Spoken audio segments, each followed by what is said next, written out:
28 April सोमवार.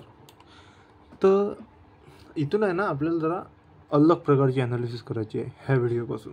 तर हा सोमवार जो आहे हा आपण जरा नवीन प्रकारे सांगू. तर कसा, ठीक आहे, मार्केट इथून ओपन झालं, ठीक आहे, 8 वाजेपर्यंत आजचं आपण मार्केट ऑब्झर्व केलं. 8 वाजेपर्यंत मार्केटनं काय सांगितलं इथं की बा मार्केट इथून खाली आलं वन साइडेड. मग याच्यानंतर जे बिहेवियर स्टार्ट होईल, बिहेवियर जे करण अशी मुवमेंट आल्याच्यानंतर ते बिहेवियर आपलं पकडलं जाईल, है ना. हे मोमेंट आली, याच्या खाली मार्केटनं बिहेवियर क्रिएट करून राहिलो. तर इथं बिहेवियर क्रिएट काय केलं, मार्केटनं पहिले स्विंग क्रिएट केला सेल साईड, मग त्या स्विंगले वरती ब्रेक केलं, त्याचा हाय घेतला त्या स्विंगचा, मग खाली अजून एक स्विंग क्रिएट केला. हा झाला आपलं मार्केटचं फर्स्ट बिहेवियर आजचं दिवसाचं. मग हे जे फर्स्ट बिहेवियर जे क्रिएट केलं याला अजून एक टचअपसाठी अजून एक स्विंग खाली क्रिएट करून दिला. इथं हे कन्फर्म झालं की हा एक फर्स्ट बिहेवियर आहे. मग इथं वेट करायचं की मार्केट सेकंड बिहेवियर क्रिएट करते काय.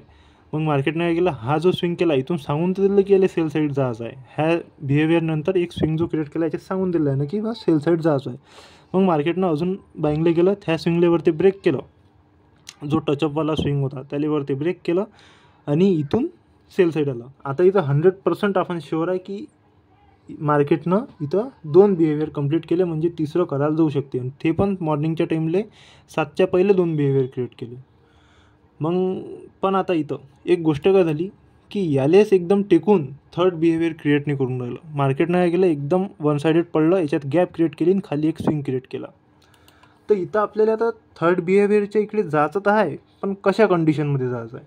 जर यानं आता ही इथं गॅप क्रिएट केल्याच्यानंतर इथं वन साइड जे पडलं आहे, फेक मुवमेंट आहे, हे जे मुवमेंट आली, मार्केट जर सेम एवढ्याच ताकदनं जर उठाले चाललं बाईंग साईडनं, एवढ्याच मुवमेंटनं, म्हणजे इथून हे जशी मुवमेंट घेतली अशी वन साइडेड जसं, मग अशीच वन साइड मुवमेंट जर इथून घेऊन 50%च्या झोनवर येऊन इथून जर स्विंगमध्ये हे रिजेक्शन अँड क्लोजिंग देऊन बाईंगले जर इंडिकेशन दिलं तर आपल्याला तिथं बाईंगचा ट्रेड घ्यायला लागेल. बिहेवियर मग तिथं आपलं कामी येईन नाही. पण इथं तसं करून राहिलं का मार्केट वन साइडेड तर पडलं, मार्केटनं इंडिकेशन दिलं आहे सेल साईडचं ऑलरेडी 2 बिहेवियरनं, पण इथं गॅप पण दिली आहे एक, असं म्हणजे पॉईंट पण सोडला आहे की बाबा बाईंगले पण जाऊ शकते सम कंडिशन्समध्ये.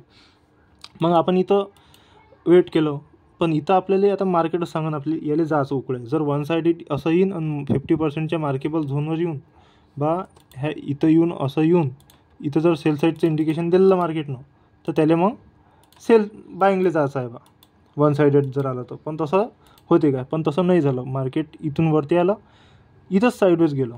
इथून आपल्याला समजलं की याला बाईंगले बा जायचं नाही आहे, आणि त्याला त्याच्यात फायनल टचअपसाठी यानं ह्या स्विंगची लिक्विडिटी घेतली 50%च्या झोनवर येऊन.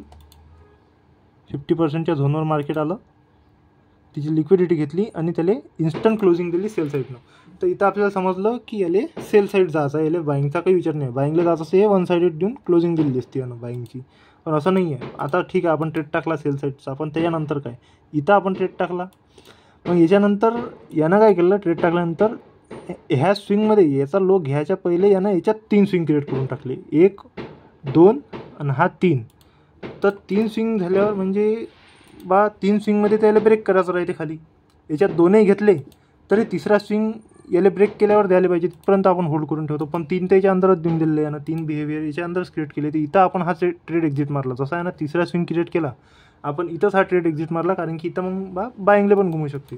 आणि सकाळी काही ना काही पॉईंट सोडलाच होता बाईंगले जासाठी मार्केटनं. मग इथं वेट केला आपण की याचा मार्केट हाय घेते काय ह्या स्विंगचा.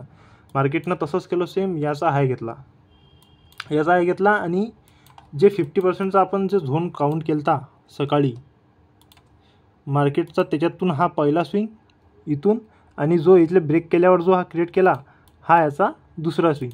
तर आपला त्या अकॉर्डिंग, आपल्या ॲनालिसिस अकॉर्डिंग दुसरा ट्रेड आपला पळायला पाहिजे ह्या इथं, पण याचं एसएल मोठं होतं म्हणून आपण हा ट्रेड घेतला नाही. याचा आहे हा याचा टार्गेट. असे 28 एप्रिलचे रूल्स अकॉर्डिंग 2 ट्रेड होते, दोन्हीही सक्सेसफुल आहेत.